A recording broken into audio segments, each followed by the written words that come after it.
Let's start. A very good morning.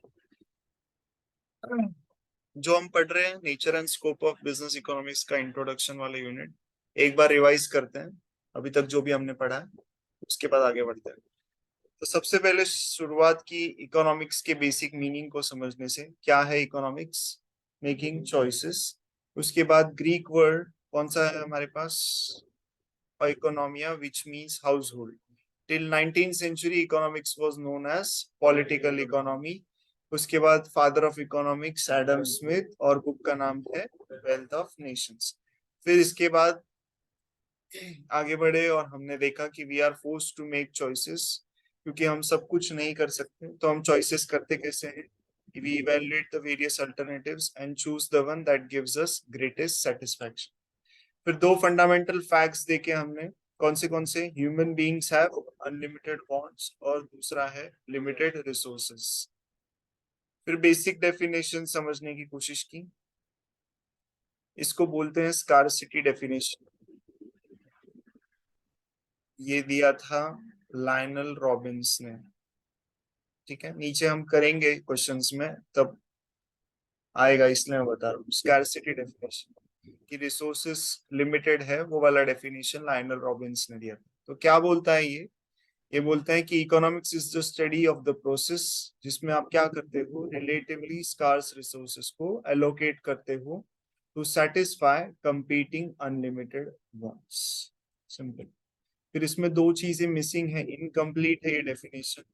पहला, productivity, skills, ये सब के बारे में बात नहीं की जाती, एजुकेशन के बारे में बात नहीं की जाती। तो फिर हमने वो दोनों एलिमेंट्स ऐड करके क्या बनाया, नया डेफिनेशन। इसमें पुराना सब कुछ है यहाँ तक, रिसोर्स एलोकेशन। और उसके बाद है it also deals with the process by which productive capacity is increased. ठीक है। फिर हमारे सब्जेक्ट का नाम हमने देखा इकोनॉमिक्स नहीं है, वो क्या है?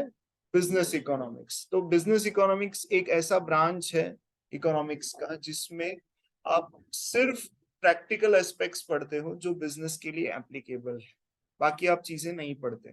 तो बिजनेस इकोनॉमिक्स यानी कि इकोनॉमिक के थियरीज को, इकोनॉमिक के प्रिंसिपल्स को, टूल्स को, प्रैक्टिसेस को, सबको बिजनेस में यूज करना, रियल लाइफ में यूज करना, रियल लाइफ के प्रॉब्लम्स सॉल्व करना। तो बिजनेस इकोनॉमिक्स को दो और नामों से जाना जाता है, मैनेजरियल एंड अप्लाइड इकोनॉमिक्स। ठीक है, ये हमने कल देखा। उसके बाद उसके बाद हमने बात की दो पार्ट्स के बारे में जो कि इकोनॉमिक्स जिसमें बढ़ जाता है। पहला है माइक्रो और दूसरा है मैक्रो। माइक्रो यानी कि जूम इन करके पिक्चर को देखना, जिसमें आप इंडिविजुअल यूनिट्स वगैरह इन सबको स्टडी कर रहे हो। ये सारी चीजें जो इस लेवल पे एप्लीकेबल है वो मैक्रो लेवल पे एप्लीकेबल हो ऐसा जरूरी नहीं है।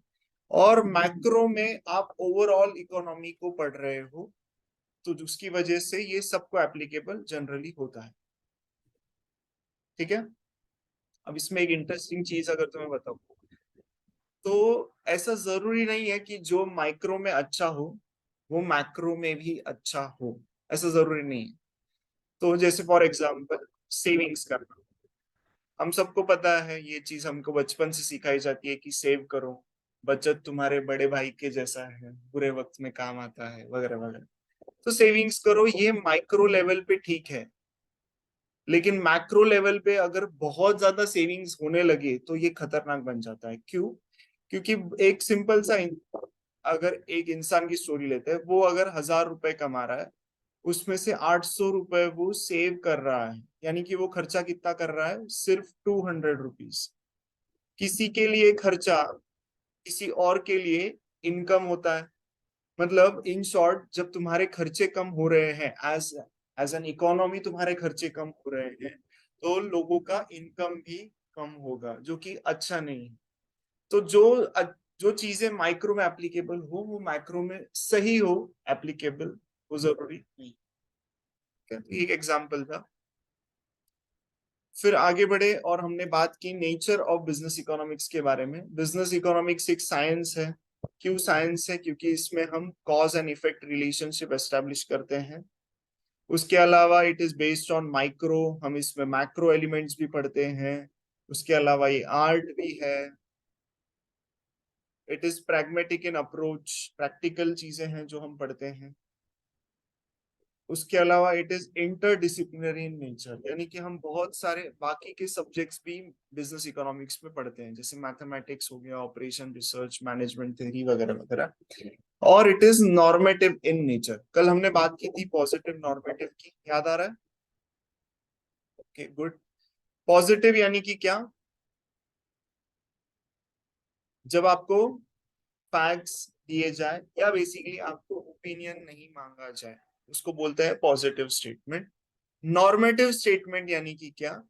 जहां पे आपका ओपिनियन मैटर करता है, जहां पे आपको डिसीजन मेकिंग करना है। तो यहां तक हमने कल देखा, ठीक है, यहीं तक देखा था। अभी एमसीक्यूज भी करने। तो ये लास्ट पार्ट है इस चैप्टर का। जनरली क्या होता है कि फर्स्ट डे पे सब सारे चैप्टर्स के नाम वगैरह बताते हैं वगैरह वगैरह। बट इस चैप्टर में ये 1.1 जो है, इसकी खासियत ये है कि इस चैप्टर में ही बाकी के चैप्टर्स जो है पढ़ाने वाला हूँ उसके नाम ऑलरेडी लिखे हुए हैं। तो scope of business economics, internal issues देखने के लिए, समझने के लिए हम इस्तेमाल करते हैं माइक्रो, एक्सटर्नल को समझने के लिए यूज करते हैं मैक्रो। तो उसी हिसाब से बिजनेस इकोनॉमिक्स में इन्होंने बांटा हुआ है। सबसे पहला है माइक्रो में आप क्या क्या पढ़ने वाले हो, क्या क्या स्कोप है बिजनेस इकोनॉमिक्स का। तो एक काम करते हैं, मैं इंडेक्स खोल लेता हूँ और तुम मुझे बताओ कि कहाँ पे है।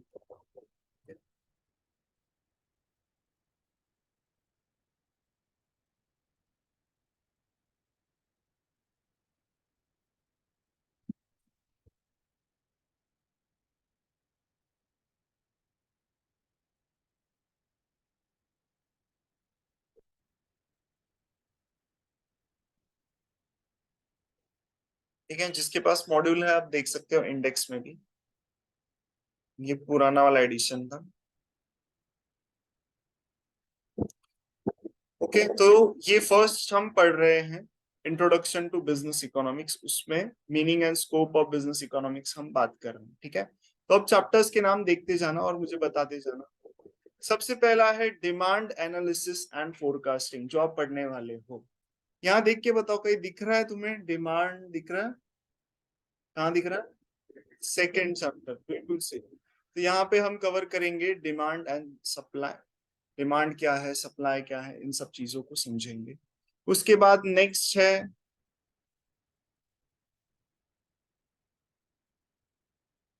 है प्रोडक्शन एंड कॉस्ट एनालिसिस।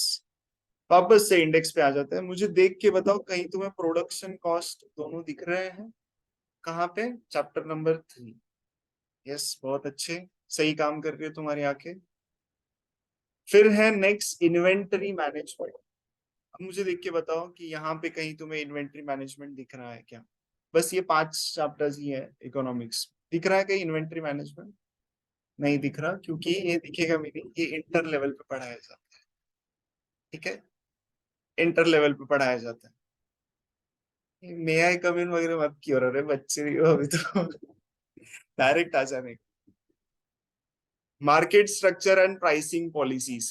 कहीं पे तुम्हें मार्केट ऐसा दिख रहा है क्या? देखो, कहीं दिख रहा है मार्केट? Chapter number 4। तो ये सीक्वेंस ही है, उस हिसाब से ही हम चैप्टर्स पढ़ेंगे, ग्रो करेंगे, ठीक है। रिसोर्स एलोकेशन तो हर जगह करना है। पूरा इकोनॉमिक्स में रिसोर्स एलोकेशन ही है। इसमें एडवांस टूल्स कुछ होते हैं, जैसे लीनियर प्रोग्रामिंग, एलपीपी वाले प्रॉब्लम सॉल्व किए कभी मैथमेटिक्स में? वो सब अपने सिलेबस में नहीं है, ये सब फाइनल के सिलेबस में था पहले, बट अभी निकाल दिया है उन्होंने।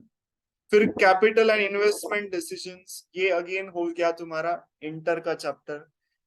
होता क्या है ना, इकोनॉमिक्स जो है, बिजनेस इकोनॉमिक्स जो है, ये आगे जाके इंटर में 2 हिस्सों में बढ़ जाता है। एक है एफएम, यानी कि फाइनेंशियल मैनेजमेंट, और दूसरा है कॉस्टिंग, ठीक है। तो ये 2 हिस्सों में ही बढ़ जाता है, एक ग्रुप 1 का है, एक ग्रुप 2 का है। तो उसी में ये सब चीजें आप पढ़ोगे, जैसे ये वाला, ये वाला, ये वाला, ये सब फाइनेंशियल मैनेजमेंट में पढ़ाया जाता है, उसका पार्ट, ठीक है। आगे बढ़ते हैं, मैक्रो के बारे में बात करते हैं। तो चलो मैं बता देता हूँ। सेकंड ये वाला जो है टाइप ऑफ इकोनॉमिक सिस्टम, ये हम नेक्स्ट चैप्टर 1.2 जो है वो पढ़ने वाले हैं, उसी में कवर्ड है। फिर नेक्स्ट है बिजनेस साइकिल्स। अगेन यहाँ पे देखो कहीं दिख रहा है business cycle? Yes, chapter number 5। तो फोर्थ चैप्टर तक माइक्रो खत्म हो जाता है, फिफ्थ में हम मैक्रो से शुरुआत करेंगे। और ये फिफ्थ वाली जो जर्नी है ये आगे इंटर तक होगी, क्योंकि इंटर में भी आपको एफएम के साथ साथ इको भी होता है, बट वो इको जो है वो मैक्रो होगा, स्पेसिफिकली मैक्रो होगा। यहाँ पे आपको माइक्रो पूरा पढ़ा दिया जाएगा। ठीक है। नेक्स्ट है general trends in national income वगैरह वगैरह, ये सब अगेन इंटर लेवल पे पढ़ाया जाएगा, इंटर वाले इको में। गवर्नमेंट इकोनॉमिक पॉलिसीज, ये सब बीसीके का पार्ट है, जो हम यही पढ़ेंगे फाउंडेशन में। फिर working of central banks, again ये बीसीके में पढ़ेंगे। उसके अलावा सोशियो इकोनॉमिक ऑर्गेनाइजेशंस, ये सब अगेन बीसीके में पढ़ने वाले हैं। Social and political again. तो ये है तुम्हारे सिलेबस का ब्रॉड पर्सपेक्टिव ओवरव्यू, जो हम पढ़ने वाले हैं कवर करने। क्लियर है? इसमें से हो सकता है तुमने कुछ चीजें ऑलरेडी 11th-12th में की हो, बट फिर भी मैं पूरा स्क्रैच से ही पढ़ाने वाला हूँ। Okay, good. तो ये था 1.1। Any doubts in anything?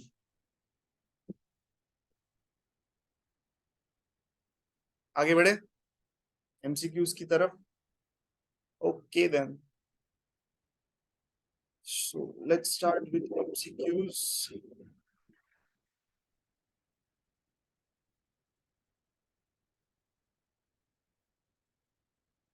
अच्छा, शुरुआत करने से पहले मैंने तुमको बताया क्या इकोनॉमिक्स की पढ़ाई करते कैसे? ये बताया मैंने? नहीं बताया?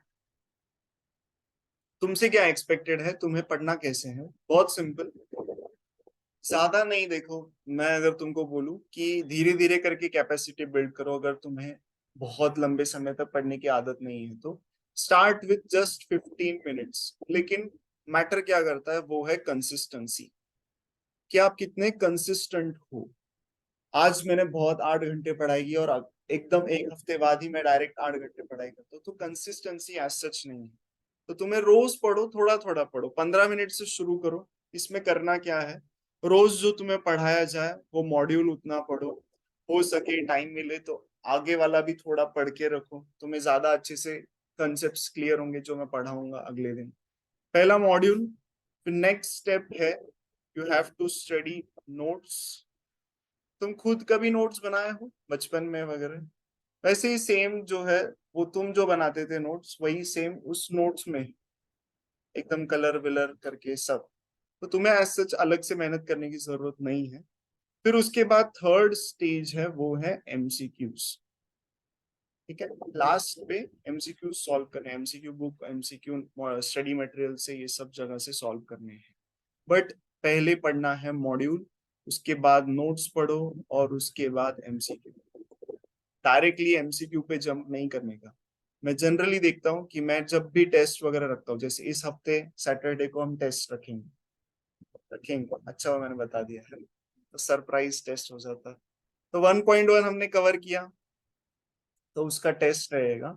तो डायरेक्टली बच्चे एमसीक्यूज ही सॉल्व करके आते हैं, कि उनको लगता है कि वही एग्जाम में वही आएगा। मैंने बताया ना, सेम क्वेश्चंस नहीं आएंगे, सिमिलर आ सकते हैं, but you need to study, you need to understand the concept. तो ज्यादा नहीं, बस 15 मिनट। ठीक है, शुरुआत तो करो। आगे बढ़ते हैं। Question number 2, business economics is abstract and applies the tools of micro, involves practical application of economic theory, incorporates tools from multiple disciplines B and C. What do you think? Business economics हमने पढ़ा। क्या business economics abstract है? Abstract यानी कि सब theoretical, ऐसा है business economics? नहीं। इस ऑप्शन डी राइट,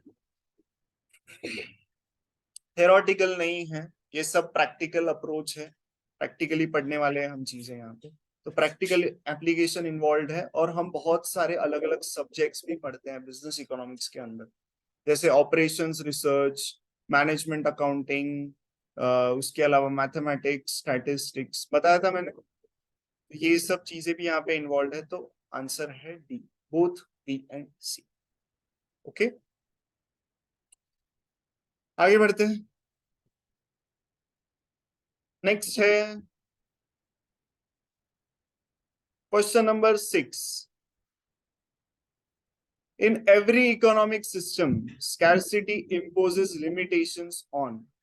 क्वेश्चन को समझो, लिमिटेड रिसोर्सेस की वजह से किस किस को प्रॉब्लम होता है। लिमिटेशंस यानी कि किस किस को प्रॉब्लम होता है। हाउस होल्ड्स को, business firms, government, nation as a whole, business firms and household but not government, but not federal government, but not business firms, सबको प्रॉब्लम होता है लिमिटेड रिसोर्सेस की वजह से। ठीक है, ग्रेट, बहुत अच्छे। अब ये भी हमने डायरेक्ट नहीं पढ़ा ना, तुम्हारे मॉडल में डायरेक्टली है, बट ट्वेल्थ में तुमने पढ़ा होगा। Macroeconomics is also called as. अच्छा, समझ गया, ट्वेल्थ अपीयर्ड, बहुत अच्छे। तुम्हारा इकोनॉमिक्स का पेपर टाइम पे कंप्लीट हुआ था क्या, ट्वेल्थ वाला? बहुत लिखना पड़ता है ना, कट टू कट चालू। आगे बढ़ते हैं। Question number 12। Consider the following and decide which, if any, economy is without scarcity। कौन सी ऐसी इकोनॉमी है इन चारों में से जिसमें अनलिमिटेड रिसोर्सेस है। विदाउट स्कैरसिटी मतलब अनलिमिटेड है सारी चीजें। Pre independent Indian economy where most people were farmers, आजादी से पहले। Mythical economy where everybody is billionaire, सब अमीर है। उसके बाद any economy where income is distributed equally among its people, सबके पास इक्वल इनकम है। या फिर नन ऑफ दी। बहुत अच्छे। ऐसी कोई इकोनॉमी नहीं है जिसमें अनलिमिटेड रिसोर्सेस है, भले ही आपके पास अमेजिंग पैसा क्यों ना हो तब भी। एक किस्सा बताता हूँ।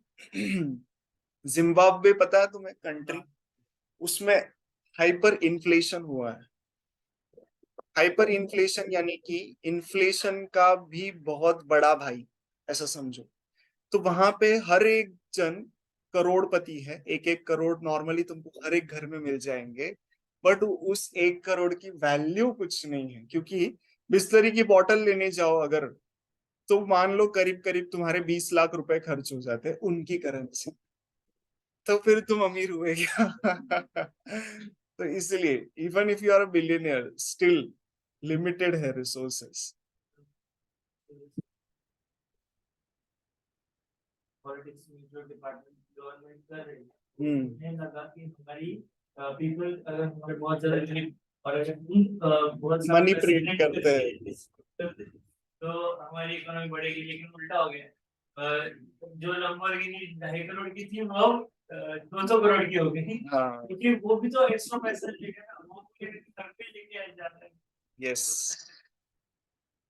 तो यही प्रॉब्लम है कि प्रिंट क्यों नहीं करते मनी को, यही एक प्रॉब्लम है। मतलब अगर आरबीआई चाहे तो सबकी गरीबी मिटा सकती है ना, पैसा प्रिंट करके, तो ये एक रीजन है जिसकी वजह से प्रिंट नहीं करते पैसा और इकोनॉमी को खुद ग्रो करने देते हैं। ठीक है, question number 14। branch of economic theory that deals with the problem of allocation of resources। Resource allocation, ये स्कोप में पढ़ा था हमने, कहाँ पढ़ा था, माइक्रो में या मैक्रो में? सही जवाब माइक्रो। ठीक है, आगे बढ़ते हैं। Question number 15। Yes Prajakta, question number 15। Which of the following is not the subject matter of business economics? क्या हम business economics में नहीं पढ़ते हैं? Should our firm be in this business? How much should be produced and at price? At what price should be kept? How will the product be placed in the market? How should we decrease the unemployment in the economy? कौन सा? Yes, D is the right answer. देखो, as a businessman मेरे को कोई लेना देना नहीं है कि मैं पूरे नेशन का अनएम्प्लॉयमेंट कैसे कम करूं। मेरा पर्सपेक्टिव सिर्फ मेरे बिजनेस तक है। पढ़ना मैक्रो भी है, लेकिन प्रॉब्लम सॉल्व नहीं करने मैक्रो के, क्योंकि सब काम हम करेंगे तो मोदी जी को क्या कुछ तो करने दो। तो ऐसा है। Yes, right answer Prajakta. Question number 16 नहीं किया था हमने, नॉर्मेटिव स्टेटमेंट। तो जैसे मैंने बताया, नॉर्मेटिव यानी कि क्या, कि आपको पता लगाना है कि ओपिनियन कहाँ पूछा जा रहा है आपका। ठीक है, तो unemployment rate decreases with industrialisation, ये बता रहे हैं तुमको या पूछ रहे हैं तुमसे? बता रहे हैं, तो पॉजिटिव स्टेटमेंट हो गया। Next, economics is a social science that studies human behaviour, again बता रहे हैं आपको ऐसा ऐसा है। Minimum wage should be raise to 200 per day, क्या लग रहा है? नॉर्मेटिव, क्योंकि ये यहाँ पे आपको डिसीजन मेकिंग इन्वॉल्व है। अब 200 रुपए तक बढ़ाए तनख्वाह या नहीं बढ़ाए, बढ़ाए नहीं बढ़ाए, चॉइस है, डिसीजन मेकिंग इन्वॉल्व। फिर लास्ट है, फिर भी लास्ट पढ़ने का, India spends a huge amount of money on national defence, बता रहे हैं या पूछ रहे हैं? पॉजिटिव। ठीक है, तो सही जवाब है सी। Let's move ahead. ये किया था ना क्वेश्चन नंबर 18। तुम ट्राई करना चाहते हो? Please read an answer.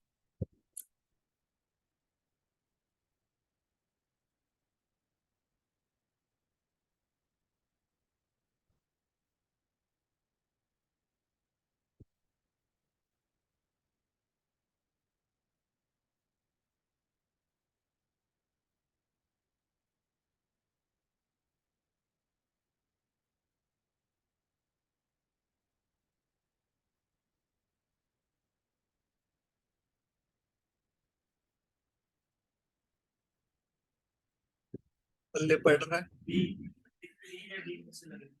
ऐसे 50-50 केबीसी खेल रहा हूं मैं। Option B right answer.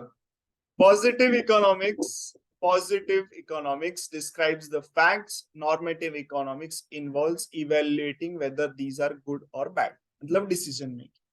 सही जवाब। Question number 19, which of the following is not with in the scope of business economics, क्या मैं तुमको नहीं पढ़ाऊंगा? Capital budgeting, risk analysis, business cycle, accounting. Yes, क्योंकि ये काम साइली मैम करेंगे इसलिए। Question number 20, which of the following statement is incorrect? Incorrect पता लगाना है। Business economics is normative, has close connection with statistics, need not worry about macro, is also called managerial. सही जवाब, देखा जम रहा है, बहुत अच्छे। Need not worry about macro, पढ़ना पड़ता है macro. Question number 21. Economic goods are considered scarce resources because they cannot be increased in quantity, do not exist in adequate quantity to satisfy the requirements of society, are of primary importance, are limited to man-made goods.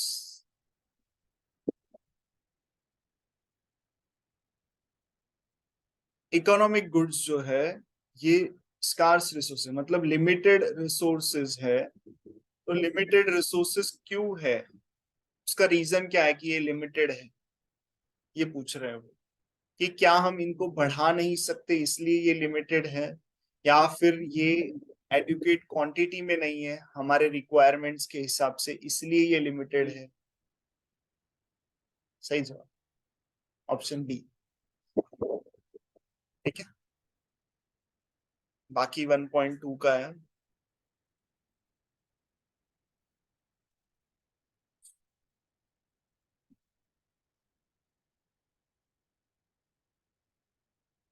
Question number 32, 32। एक काम करते हैं, ये question तुम पढ़ो और जिसको आ रहा है वो सिर्फ हाथ उठाओ। ठीक है, कुछ मत बोलो।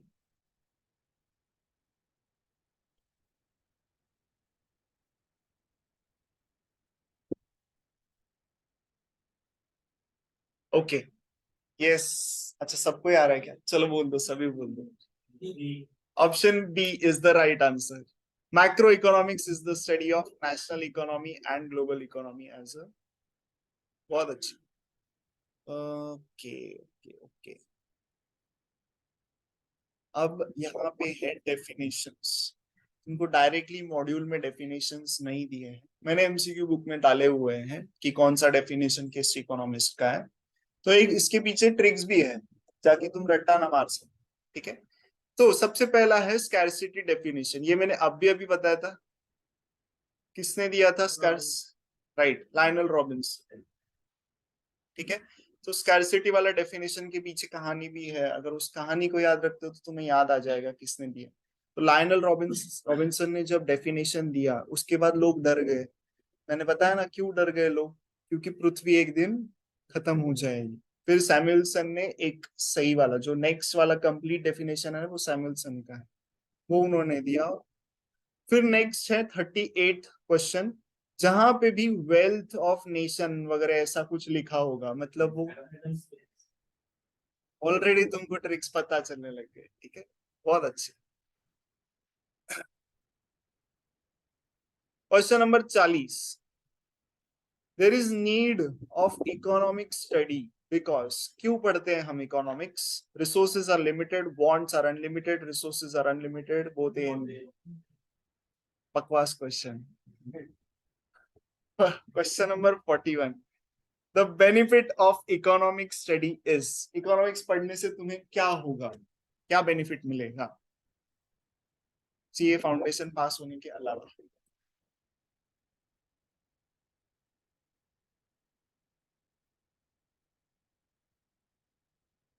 और डी ऑप्शन?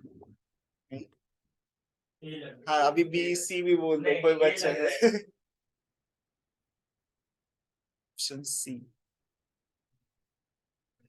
चलो मैं बताता हूँ। It ensures that all problems will be appropriately tackled। ऐसा नहीं है। इकोनॉमिक मतलब रियल लाइफ में भी ऐसे बहुत प्रॉब्लम्स है जो अप्रोप्रिएटली अभी तक टैकल नहीं किए जा रहे हैं। जैसे अगर अभी रिसेंट किस्सा बताओ, तो पिछले 2 सालों में आरबीआई ने 3.5% से भी ज्यादा इंटरेस्ट रेट बढ़ाए हैं, बट फिर भी इन्फ्लेशन कंट्रोल होने का नाम नहीं और ले रहा है। वो एक अलग लिंकेज है, फिर भी अप्रोप्रिएटली टैकल नहीं कर पाए हैं। और ऐसे बहुत सारे अलग अलग प्रॉब्लम्स है। फिर it helps in identifying problems.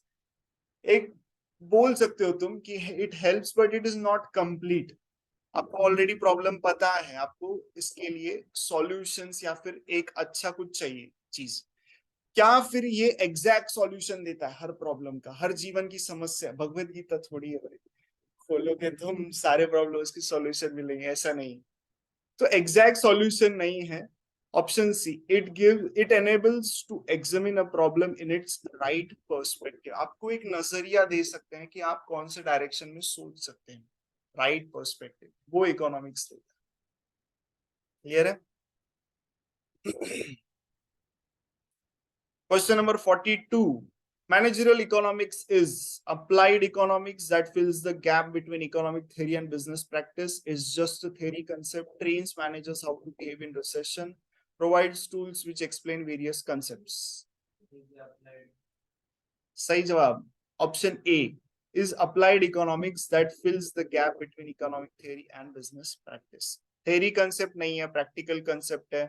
सिर्फ रिसेशन की बातें नहीं करते हैं हम, और सिर्फ टूल्स नहीं, बहुत सारी अलग अलग चीजें भी है। तो क्वेश्चन नंबर 43, ये भी किया होगा, नहीं किया तो कर लेते हैं। करेक्ट वाला ढूंढना है। Micro is important for study of particular household, macro is important for study of economic conditions of country, none of the above, both A and B. ऐसे ही प्रार्थना करो, ऐसे ही क्वेश्चन एग्जाम में आए, है ना? ऐसा होता नहीं है बट ठीक है, चल। तो ये था 1.1। Have you got it? Any doubts in anything? ठीक है, तो लेक्चर्स अगर मिस भी हो जाते हैं तो टेंशन की बात नहीं है, रिकॉर्डिंग्स आपको अपलोड कर दिए जाएंगे ऐप थ्रू या लैपटॉप के थ्रू भी अवेलेबल होता है वो। वो टेक्नोलॉजी तुम रसिका मैडम से समझ लेना, ठीक है। उसके अलावा मैंने बताया जैसे पढ़ना कैसे है, उसको याद रखना। पहले हमेशा क्या पढ़ना है, module. Module is your Bible, simple. Her stage में याद रखना है, इंटर में भी याद रखना और फाइनल में भी याद रखना, मॉड्यूल इज योर बाइबल। जो इंस्टीट्यूट ने प्रोवाइड किया है ना, उसको सबसे पहले इंपॉर्टेंस दो, उसके बाद नोट्स और उसके बाद एमसीक्यूज वगैरह बाकी की चीजें, ठीक है। कंसेप्ट समझना ज्यादा जरूरी है। ओके, तो फिर मिलते हैं फिर कल नेक्स्ट चैप्टर के साथ। तब तक के लिए गुड बाय।